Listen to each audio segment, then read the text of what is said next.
Ayokong makialam sa bangayan at away ng kanilang pamilya. Pero yung issue ng corruption is in itself very destabilizing. Sinundan pa ng issue ng drug addiction, which is more. It will cause more destabilization in the way governance is being handled by the present administration. Kaya hindi pwedeng isang tabi yung issue pareho ng corruption at drug addiction na mismo yung presidential sister ang hindi ko alam kung paano natin tamang i-describe ito eh. Is it an allegation? Is it an accusation? Or is it a testimonial given before millions of Filipinos there in Luneta the other day? So, babalik tayo doon sa sinisigaw ng maraming Pilipino. Hindi ng kritiko ng mga Pilipino.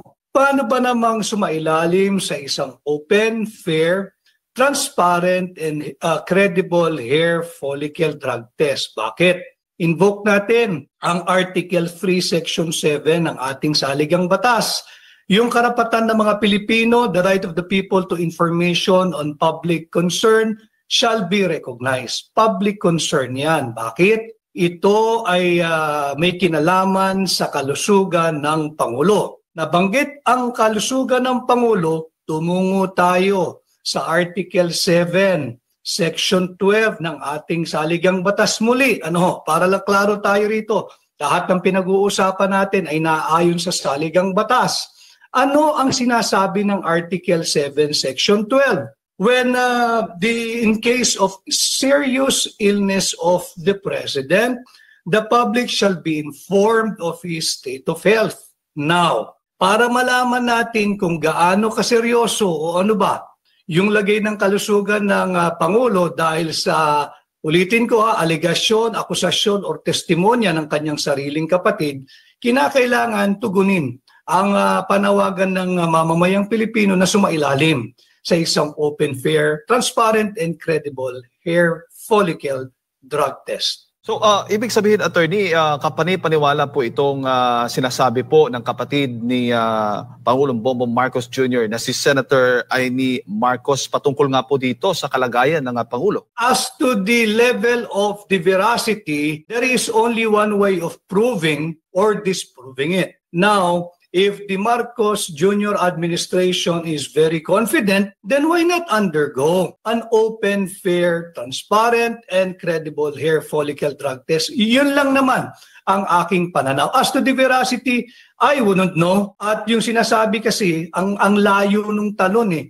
nung naging pahayag o testimonya ng mismong kapatid ng Pangulo. Bata pa daw sila. So, it's not me, it's not you, Jade, it's not you, Admar, or kahit sino pa na opisyal ng gobyerno ang pwedeng mag-disprove, mag-refute, or mag-debunk niyan. Bakit? Ang naging pahayag ng kapatid ng Pangulo, bata pa lamang kami. Ibig sabihin, wala tayong lahat doon, yung simula ng kwento nila. So, walang pwedeng mag-refute, walang pwedeng mag-debunk, walang pwedeng sumagot kung hindi sila-sila. Exactly, mga kababayan. So kung talagang confident ang ating Pangulo, no, ito ay hindi namang paghahamon, no. So kung confident ang ating Pangulo na talagang walang katotohanan itong mga alegasyon ng kanyang kapatid na si Senadora Amy Marcos, no, kasi hindi natin kasi masabi kung alegasyon nga ba to, testimonial o accusation So, tanging sila lang na pamilya ang nakakaalam nito. Kaya nga sabi ni Attorney Vic Rodriguez, sila lamang po ang nakakaalam ng katotohanan dyan. Kasi nga yung pagkakadescribe ni Senadora Amy Marcos ay mula pa nung mga bata pa sila. Ay alam na nila yung problema netong si Pangulong Bongbong Marcos. So, wala tayong kinalaman doon, no? At ang tanging pinanghahawakan lang natin, mga kababayan, upang mapatunayan na ito ay chismis, ay kinakailangan talagang ma-prove, no, ng ating Pangulo na talagang siya ay wala sa impluwensya ng ipinagbabawal na gamot. Kasi kung magkataon, mga kababayan, na kung siya talaga ay di umano'y gumagamit, talagang delikado po ang bansang Pilipinas at tayong mamamayang Pilipino dahil meron tayong isang leader, no, na naiimpluwensyahan ng pinagbabawal na gamot na alam naman po natin ng may matinding epekto po yan sa pag-iisip ng isang tao. Kinakailangan kasi natin mga kababayan malaman yung katotohanan, no? Dahil tayong taong bayan ang nagbigay ng mandato, hindi lamang sa kanya, no? Kundi sa mga binoto po natin upang tayo ay pamunuan. So we demand, no, for the hair follicle test na i-public at malaman natin yung katotohanan kasi hindi mo pwedeng itchapwera to eh.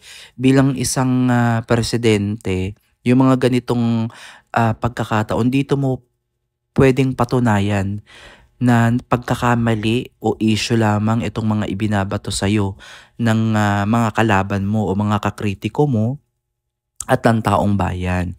So doon mo makukuha yung tiwala ulit eh, no, yung kredibilidad mo bilang isang mamumuno kasi napakarami ng trust issues sa iyo eh sa pagdating sa corruption, tapos ito na namang addiction. So ang daming kumu-question sa kung anong klaseng tao ka, kung anong klaseng pinuno ka.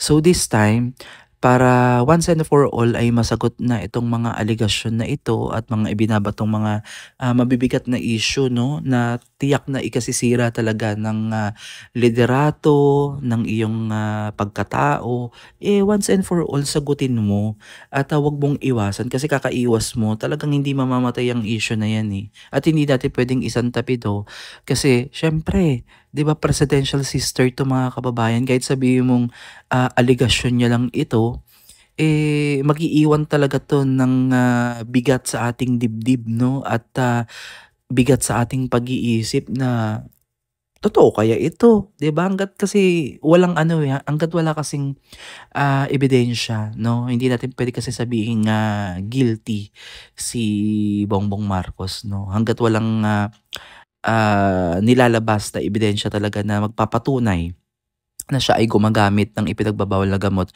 hanggang tsismis lang 'to, 'no? At, 'yan ay, hindi natin puwedeng ipagdiinan. Kaya kinakailangan mga kababayan, 'yun nga yung malawakang panawagan na magpa-hair follicle test, 'no? Upang nang sa gano'n ay matapos na 'tong issue na 'to at, mamatay na itong matagal na usap-usapan na ito 'no at matuldukan na. Kasi kung pinu-push nila yung mga nakaraang naging drug test ni Bongbong Marcos, matagal na panahon na yung mga kababayan, 3 taon na ata mahigit ang nakakalipas. So, kinakailangan natin yung real time, yung ngayon, ngayon na mismo upang kumbaga kung ako nga itong si Marcos at talagang confident ako na hindi ako gumagamit ng ipinagbabawal na gamot, ora mismo magpapa-hair follicle test ako or drug test ako at isasampal ko yung resulta 'no, sa mga taong alam niyo yun, yung nagdududa sa akin. So, yun lang yung ano, yun yung para sa akin 'no at hindi mo kinakailangan depensahan at sasabihin mo na hindi dapat magpaapekto, hindi magpapadala, hindi. Hindi gano'n yun kasi ang nakasalalay dito yung kinabukasan ng bansa at kinabukasan ng mamamayang Pilipino. Hindi na lang kayo nabubuhay 'no, Mr. President, para sa sarili ninyo at para sa iyong pamilya. Buong bansa nakasalalay dito kaya we demand na ikaw ay mag-undergo ng hair follicle test para nang sa gano'n ay mabigyan kami ng kalinawan 'no. We deserve to know the truth, 'di ba? Kasi kami ang nagbigay ng mandato sa'yo, nagtiwala sa'yo. Kaya you should act now para matigil na 'tong ano na 'to, tsismis. Kasi kapagka may ganitong impluwensiya ng adiksyon ang isang liderato o isang namumuno sa atin, maaari talaga na lumaganap talagang matinding korapsyon kasi wala ka sa sarili mong pag-iisip kapagka ikaw ay ano, under influence ng ano, ng droga. So, maaaring hindi mo nagagampanan ng maayos yung trabaho mo kaya yung mga nakapaligid sa'yo ay titi-take advantage 'no, yung mga ganitong bagay. At alam naman natin na hindi lang naman kayo ang naapektuhan, ang mas naapektuhan dito is yung mga Filipino 'no, yung mga nasa ibaba na kawawa, walang kamalay-malay, na talagang kahit yung pagbabakasyon na lang ng ating mga kababayan sa ibang bansa o yung mga nagtatrabaho sa ibang bansa na nadge-generalize na tayo bilang isang corrupt country, no? So nakakalungkot yun mga kababayan at pagod na usapin kung paano ipaglalaban yung bansa natin, no? Na ngayon ay talagang naglalabasan po talaga yung napakalaking mga issue. At itong investigasyon sa flood control na hanggang sa ngayon ay wala pa rin pong napapanagot. At nagbigay lang nga daw ng deadline, no, na by December daw marami na daw maipakukulong. So, imagine niyo 'yun, 'di ba? Nag-imbestiga sila ng sila-sila lang at hindi natin nalalaman yung ICI na binuo ng pangulo. So, imagine niyo 'yun mga kababayan, investigation na closed door na dapat ito ay real time at live stream na napapanood natin para alam natin yung paggulong ng ginagawa na lang investigasyon chururut dyan. So again mga kababayan, ito lamang po yung ating update at komento, opinion at yung damdamin, no, na maibabahagi ko sa inyo kasi talagang nakakagalit, no, at walang maidudulot talaga tong addiction, korupsyon sa pagpapaunlad ng Pilipinas, kaya dapat baguhin yung sistema na meron tayo ngayon para hindi na pamarisan pa ng mga susunod na administrasyon kasi 6 na taon lang 'to mga kababayan, eh, reset na naman tayo. So yung mga naiwang problema, aakuin niya na susunod na administrasyon. So ito yung challenge sa susunod na administrasyon na kinakailangan talaga ng tunay na reforma at pagbabago sa sistema sa ating gobyerno at pamamahala. Walang problema sa ating gobyerno, dapat nating sundin ang ating mga batas, respetuhin ang saligang batas. Ang tanging paraan lang ay palitan at baguhin ang sistemang bulok at tiyak na ikauunlad talaga ng ating bansa yan. Muli maraming maraming salamat at God bless po sa inyong lahat.